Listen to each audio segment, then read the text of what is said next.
అమ్మ కోసం మీరిద్దరు ఏమైనా చేసేటట్టుకున్నారు.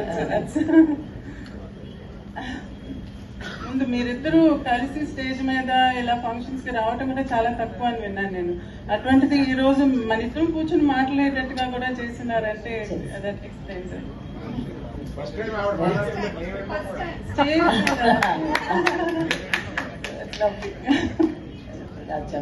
నువ్వు నేను చిన్నప్పటి నుంచి తెలిసిన మధ్యన ఒక ఫ్రెండ్ ద్వారా ఇద్దరం కలుసుకునేవాడు. సో మీ ఇంటికి వచ్చి తిరిగేంత చనువు అప్పుడు లేదు నాకు, కానీ అమ్మ గురించి చాలా తెలుసుకోవాలని ఉండేది.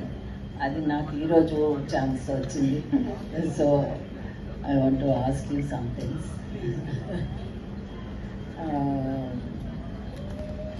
అమ్మతోటి చిన్నప్పుడు మీరు అమ్మ చాలా బిజీగా ఉండేవాళ్ళు. కాకపోయినా అమ్మ గురించి చాలా బయోపిక్స్ వచ్చినాయి, అమ్మ గురించి చాలా బుక్స్ వచ్చినాయి. కానీ మళ్ళీ మీకు ఈ బుక్ రాయాలని, ఇప్పుడు రిలీజ్ చేయాలని ఎందుకు అనిపించింది? అమ్మ గురించి ఒక పెద్ద మూవీ కూడా రిలీజ్ అయ్యి పాపులర్ అయింది, మహానటి అని. ఈరోజు చిన్నపిల్లల దగ్గర నుంచి అమ్మ గురించి అంత అఫెక్షనేట్ గా మాట్లాడుతున్నారంటే ఇట్స్ బికాస్ ఆఫ్ మహానటి. మహానటిలో అమ్మ చిన్నతనం, తను చేసిన సేవలు, తన ఒక కంప్లీషన్ లాగా తీస్తున్నారు, from the beginning to the end లాగా తీశారు. కానీ యాక్చువల్గా మీరందరూ మహానటి అని చెప్పి ఆ పేరు పెట్టింది ఎందుకని? బికాస్ ఆఫ్ హర్ యాక్టింగ్ ప్రవర్స్ కదా. అందుకని నాకు అనిపించింది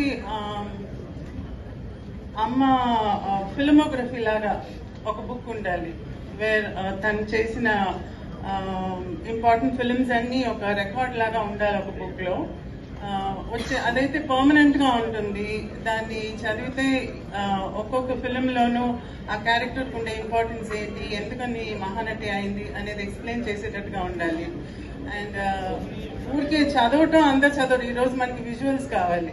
అందుకని మంచి ఫోటో ఉంటే దాని పక్కన ఒక రైటప్ ఉంటే చదవటానికి ఇంట్రెస్టింగ్ గా ఉంటుంది. దానికి the best person is Sanjay. ఎందుకంటే తన దగ్గర అన్ని ఫోటోగ్రాఫ్స్ అన్నీ ఉన్నాయి, తన దగ్గర చిన్నప్పటి నుంచి కలెక్ట్ చేసింది. సో నేను తన దగ్గరికి వెళ్ళి నాకు ఫోటో ఉండాలి, పక్కన ఆ మూవీ గురించి రైటప్ ఉండాలి, అలా నాకు ఒక బుక్ కావాలి. సో జనరేషన్స్ కి, మా ఫ్యామిలీకి కానివ్వండి, లేకపోతే మీ అందరికీ కానివ్వండి, మీ ఫ్యామిలీస్ కి కానివ్వండి, జనరేషన్ కి ఒక రికార్డ్ లాగా ఉండాలి అమ్మ గురించి అని చెప్పి నేను ఆ బుక్ ని రెడీ చేయాలనుకున్నాను. దిస్ ఇస్ నాట్ అబౌట్ చిన్నప్పుడు దాని గురించి ఎలా ఉన్నారు, పెళ్లి గురించి, పిల్లల గురించి, తర్వాత ఏమైంది, ఇదంతా కాదు. దట్ బుక్ ఇస్ ప్యూర్లీ తన యాక్టింగ్ గురించి, మహానటిగా తన యాక్టింగ్ గురించి మాత్రమే ఆ బుక్ లో ఉంటుంది. సో ఆ రీజన్ తోనే నేను ఈ బుక్ చేయాలనుకున్నాను.